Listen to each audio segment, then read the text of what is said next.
When it comes to baseball, the dugout is normally a place of peace, quiet, and concentration. But for one Oswego Lakers baseball team, well, their rowdiness rivals that of college basketball's best bench celebrations. And today marks the end of an era as Coach Sean Smith and player Ryan Smith can finally put their differences aside. Coach Sean Smith can now actually enjoy watching his son play for the first time, as now he won't be a threat to him and his team. Ryan Smith will now be going down to Albany to play for the Great Danes in D1 lacrosse. And the Syracuse Orange are looking to pick up steam after last week's big win against rival Pittsburgh. They're going against number 2 Clemson this week, and boy, the Orange cannot wait to get their hands on the defending champs.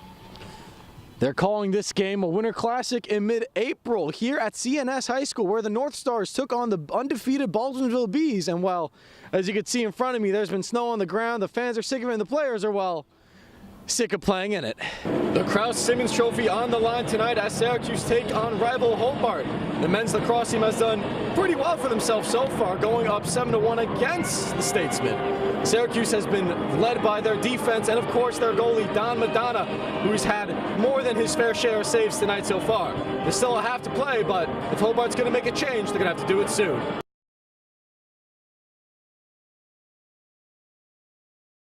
Time for sports, everybody. I'm Bobby Williamson.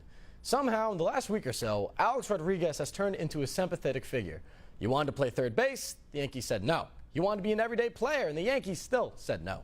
But tonight, in his final game in pinstripes, Alex Rodriguez finally got the start. But first, a very fitting pregame ceremony. Alex, you've spent 12 of your 22 seasons with the Yankees. A well-timed thunder strike from the baseball gods. The meaning behind that strike is still open to interpretation, however. Mariano Rivera was on hand for all the festivities, and family man A-Rod was also seen with his mom and his kids before they had to hit cover because of the rain. After all of this, there was a game to be played. 46,000 plus on hand for A-Rod. In the 6th, Starlin Castro unties it. Launches this one deep to center, 2-run shot. Yankees winning 5-3. And then in the 7th, final at bat for Alex Rodriguez. First pitch, grounds out. A-Rod will finish the night 1 for 4 with an RBI. Yankees send A-Rod out in style. After yesterday's embarrassing 9-0 loss, Terry Collins held a closed-door meeting with the Mets. His message, play the game right and with passion. And I guess the Mets just weren't listening. Hosting the Padres tonight, San Diego was teeing off on Logan Verrett. That's Ryan Schimpf with bases loaded. I lied. He unloads the bases. That's the grand slam. First time in 4 years the Mets have given up a first-inning grand slam. 4-0 Padres. Next batter. Next home run. That's Jabari Blash with the blast. Back-to-back homers. San Diego winning 5-0. Mets would cut it 5-2, but Schimpf again would hit this one deep. He would have 6 RBIs on the day. Mets are now under 500, losing 8-6. Shifting gears now, the preseason opener for the Giants was yesterday, hosting the Miami Dolphins. Ben McAdoo making his head coaching debut for Big Blue. Eli Manning didn't get the start, instead was backup Brian Nassib. And rookie wide receiver Sterling Shepard making his debut with this amazing catch. That would set up this Rashad Jennings touchdown.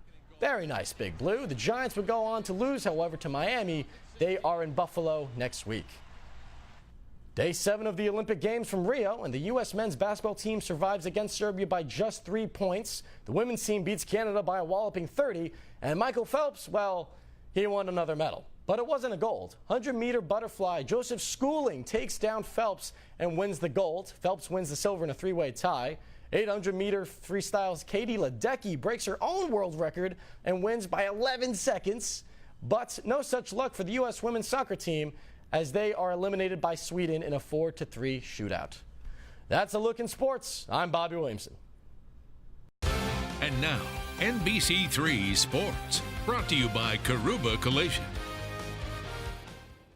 Syracuse and Colgate continuing a rivalry, 107 meetings in the making. Good evening, I am Bobby Williamson. I use the word rivalry loosely because, well, it's been a one-sided affair. The last time the Orange lost to the Raiders, John F. Kennedy was president. And it would not happen this year either. The Orange looking for its 52nd consecutive win over Colgate. The story of this one, at least early on, was all about Tyus Battle. Battle began the game 4 of 6 from the field, including a trio of 3 balls, getting it done in all facets on the floor. Colgate had absolutely no answer for Mr. Battle. He's looking more and more like an NBA lottery pick as the games pile up. And later on, it was time for the Orange to show their prowess above the win. Check out O'Shea Brissett dunking it on the defender. Later on, it's Frank Howard's turn to show off his bouncing ability. Merrick Dolajai on the passing end on both of those slams.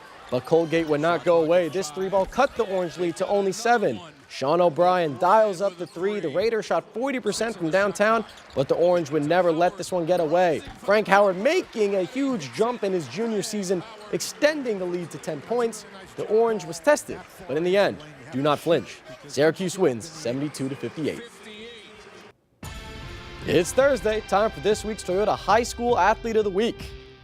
At the high school level, Liverpool is defending Section 3 champs. And the best part for them, and the worst part for the rest of Section 3, their core players are back. Charles Pride and this week's Toyota High School Athlete of the Week, Naz Johnson. Johnson's always there in the clutch for the Warriors. Who could forget his buzzer beater against West Genesee last season? His leadership is led by example and in conjunction with pride. He's hoping that his 4th year on varsity is his finest yet, wanting to end his high school career on a high note. The Syracuse Crunch just can't stop winning. They have not lost since before Thanksgiving. That's 8 straight games, hoping to make it 9 in a row tonight. The Hotown hockey team down 2-0 the first period. Enter Carter Verhey. Finds the back of the net, ends the scoring drought for Syracuse, and from there, the Crunch never blinks. Later on, Anthony Sorelli scores twice in this one with the perfect putback right off of this play. 3 points for him. Matthew Joseph finishes with 3 points as well. The Crunch wins with 5 unanswered goals. 5-2 the final, 9 straight wins, hoping for 10 Friday against Providence. That's all the time we have for sports. Stay tuned for your local forecast. I'm Bobby Williamson.